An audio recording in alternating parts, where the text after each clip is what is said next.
It shows, Wait, should we talk about how lots of people are saying because I'm 39, I'm too picky and I shouldn't have so many. I shouldn't be asking for so much. I'm asking for too much because I'm 39. Yeah, just out of curiosity, so do you want kids? I'm open either way. You're open either way? Yeah, I'm open to having a child. And if I don't have a child, then I'm okay with that. Do you date people who do have kids? I don't date people with children, no. Okay. Have you before? I tried once because a friend of mine was like, why don't you try dating men with kids? And I tried it and it wasn't for me. The question comes back to though, like if you do want to have kids, then obviously 39 you're getting on, so it's going to be much harder for you to have kids from now on. So then I think that's what people would be alluding to in terms of lowering the bar a little bit with your standards. Yeah, so for me, I only have probably a few years if I want to have a child. If I meet someone and we get on quickly and it's the right person and I get pregnant and we have a child, that's beautiful. If I don't meet the man who is for me until my 50s and that time has passed for me, I can show my maternity and my femininity and that love in other ways. And it will probably be something that I do mourn to some extent. But that's okay. I just would want to find the right person for me. And how much are you willing to wiggle in terms of this arrangement? Because if you did want to have kids, like we just said, that the clock's ticking quite a bit.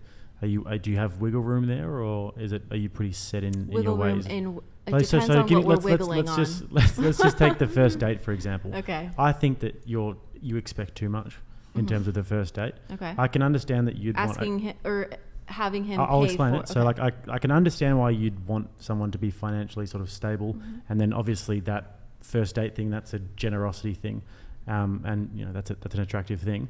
But in terms of paying for the first dates, maybe the guy is just seeing if you're willing to go halves. Like maybe he's willing to. Maybe he's just doing that to just see if you understand reciprocity. Maybe. And I've gone halves and I've reached for my wallet with the intention to offer. I've also not done the reached. old fumble. It doesn't. Yeah, I've proper reach. But I'll if I'm going, like I'll actually, I will. So I've done all the different.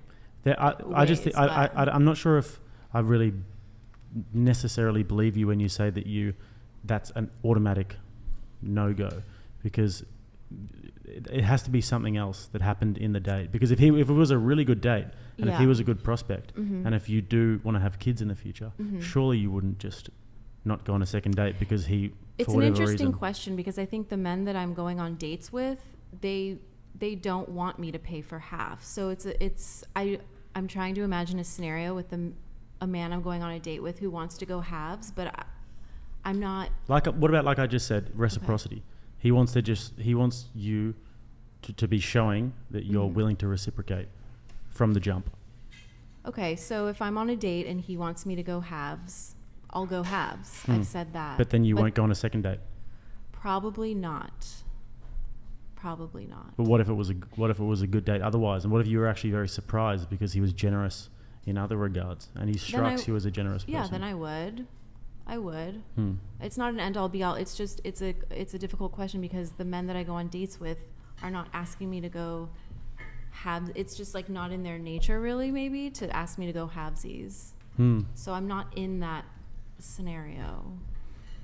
Yeah, I see what you mean. I don't. So there. I mean, getting back to the whole wiggle room thing, there is wiggle room.